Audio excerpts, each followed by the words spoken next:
Muito boa tarde para você, 12h51. E 4 caixas eletrônicos foram alvo de bandidos no posto Arco-Íris de Roseira. 3 deles detonados. A ação foi rápida, durou 5 minutos e foi registrada por câmeras de segurança. Uma montanha de entulho e parte de uma nota de R$50. Foi o que restou dos caixas eletrônicos instalados neste posto na Via Dutra, em Roseira. A destruição total dos terminais revela a violência das explosões. As câmeras de segurança gravaram a ação dos bandidos. O relógio que aparece na tela não está no horário de verão. Às 4h02 da madrugada, eles chegam em 2 carros. 4 homens descem e, armados com metralhadoras, ficam no estacionamento dando cobertura. Usando pés de cabra, os demais integrantes da quadrilha arrombam 4 terminais e colocam as bananas de dinamite. As detonações acontecem simultaneamente, mas uma acabou falhando. Veja de novo de outro ângulo. Ainda em meio à fumaça, os criminosos recolhem o dinheiro e fogem 5 minutos depois de chegarem ao local. Dos 5 equipamentos, somente o do Banco 24 Horas foi poupado, porque seria o único com um sistema de segurança que mancha o dinheiro em caso de arrombamento. Em abril deste ano, os mesmos caixas eletrônicos foram alvos de criminosos. Na ação desta madrugada, os bandidos chegaram a atirar 2 vezes. Um dos tiros atingiu a janela desta loja de conveniência, que funciona 24 horas. Mas, por sorte, ninguém se feriu. A rapidez da ação mostra que o bando é especialista neste tipo de crime. O proprietário do posto está revoltado. Segundo ele, os bancos usam o espaço do estabelecimento, mas não oferecem nenhum apoio à segurança. Seria até uma obrigação jurídica eles participarem disso, porque o estabelecimento cede o espaço. Alguns cobram, eu nunca cobrei nada porque eu entendo que isso como um grande serviço que a gente presta aos nossos clientes, usuários da rodovia, pessoas que moram ao redor daqui da rede. Só que acontece uma vez, a gente vai, arruma, faz. Em abril passado, nós tivemos um prejuízo enorme para consertar a estrutura nossa, que ele foi um verdadeiro bombardeio de guerra. Foi tiro lá para dentro, as pessoas correndo, os funcionários correndo, fugindo. Os bandidos estão vencendo a guerra, a verdade é essa, né? Então, resumindo, para preservar a vida, que a gente julga ser muito mais importante que tudo isso, nós vamos desistir do trabalho. Infelizmente, nós vamos pedir a retirada dos caixas. Estes carros foram encontrados pela polícia abandonados na Via Dutra, em Roseira. São os mesmos que aparecem nas imagens com a quadrilha. Em um deles, havia peças dos caixas eletrônicos explodidos. Os veículos estão apreendidos na delegacia de Aparecida. A polícia vai usar as gravações e buscar testemunhas para tentar identificar os assaltantes. Por enquanto, ninguém foi preso.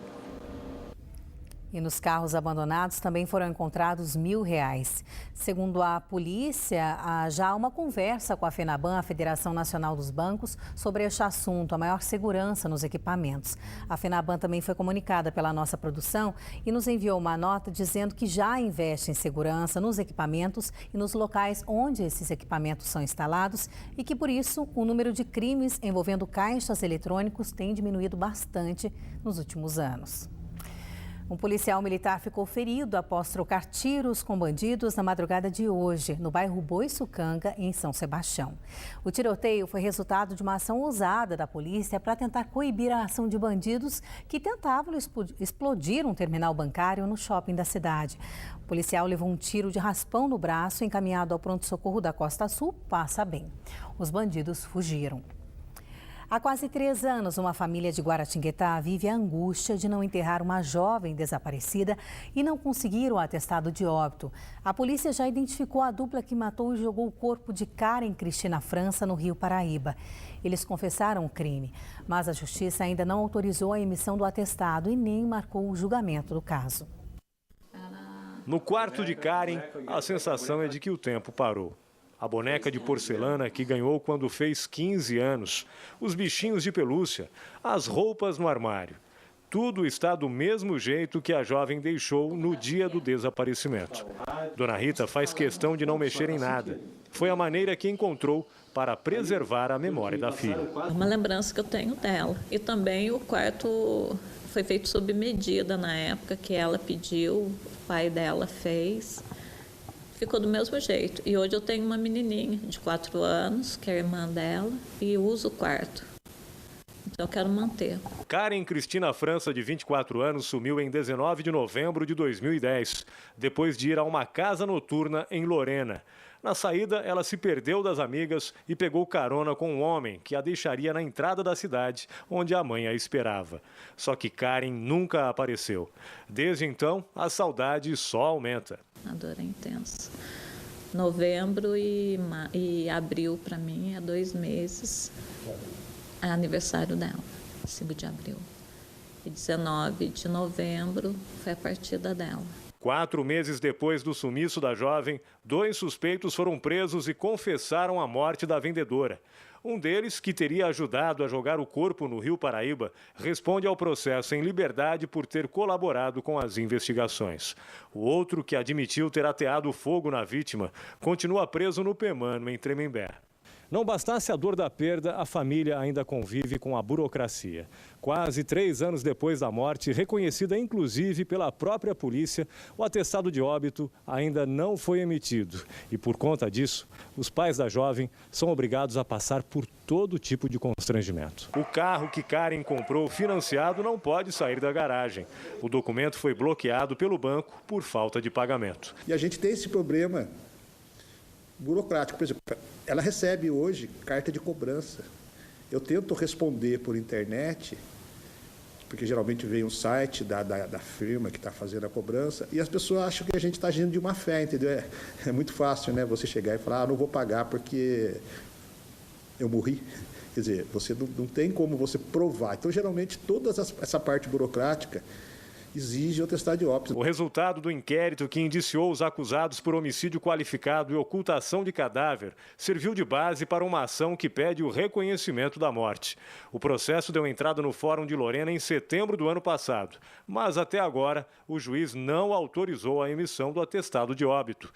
E a demora para marcar o julgamento dos réus aumenta ainda mais a angústia. Com o atestado de óbito, a gente vai poder dar continuidade no que ela deixou pendente.